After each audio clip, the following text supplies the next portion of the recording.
কোটা সংস্কারের দাবিতে আবারও উত্তাল ঢাকা সহ পুরো দেশ। কোটা সংস্কারের দাবিতে ঢাকা বিশ্ববিদ্যালয়ের বিভিন্ন হলের সম্মুখে সাধারণ শিক্ষার্থী এবং ছাত্রলীগের মধ্যে সংঘর্ষের ঘটনা ঘটেছে।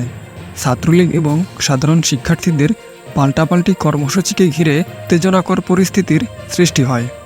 এক পর্যায়ে সাধারণ শিক্ষার্থী এবং ছাত্রলীগের মধ্যে ধাওয়া পাল্টা ধাওয়া এবং ইটপাটকেল নিক্ষেপ করার ঘটনা ঘটে। পরিস্থিতি চরম পর্যায়ে পৌঁছে যায়। এ সময় ঢাকা বিশ্ববিদ্যালয় এলাকায় যান চলাচল বন্ধ হয়ে যায়। এরপর এক ছাত্রলীগ নেতাকর্মী জানান যে দুপুরের দিকে কোটাবিরোধী আন্দোলনকারীরা ঢাকা বিশ্ববিদ্যালয়ের হলের সামনে জড়ো হতে থাকে এবং মাইকিং করে এবং ছাত্রলীগকে এ আন্দোলনে সামিল হতে আহ্বান জানায়। তিনি আরও জানান, আমরা যৌক্তিক দাবিগুলোর সাথে একমত।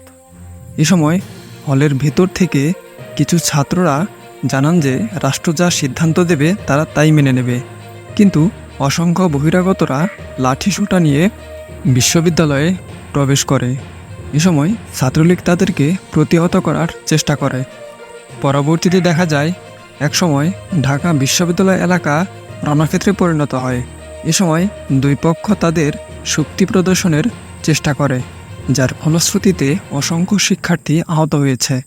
প্রায় 200-এরও বেশি শিক্ষার্থী আহত হয়েছে বলে জানা যায়।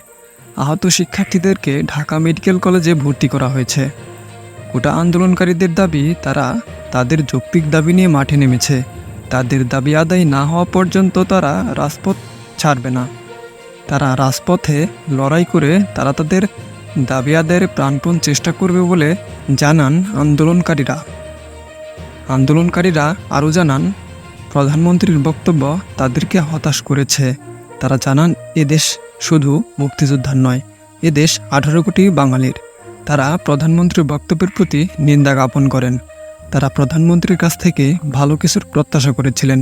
প্রধানমন্ত্রী এমনটা বলবেন তারা তা আশা করেননি।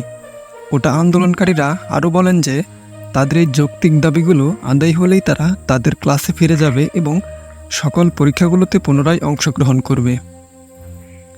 এই আন্দোলনকে কেন্দ্র করে কোনো স্বার্থান্বেষী মহল যাতে কোনো স্বার্থ হাসিল করতে না পারে সেদিকে লক্ষ্য রাখার জন্য আহ্বান জানিয়েছেন বিভিন্ন রাজনৈতিক বিশ্লেষকরা। এছাড়াও তাদেরকে হয়তো বিভিন্ন রাজনৈতিক মহল উস্কে দিয়ে এই আন্দোলনকে ভিন্ন খাতে প্রবাহিত করতে পারে বলে মনে করছেন অনেকেই।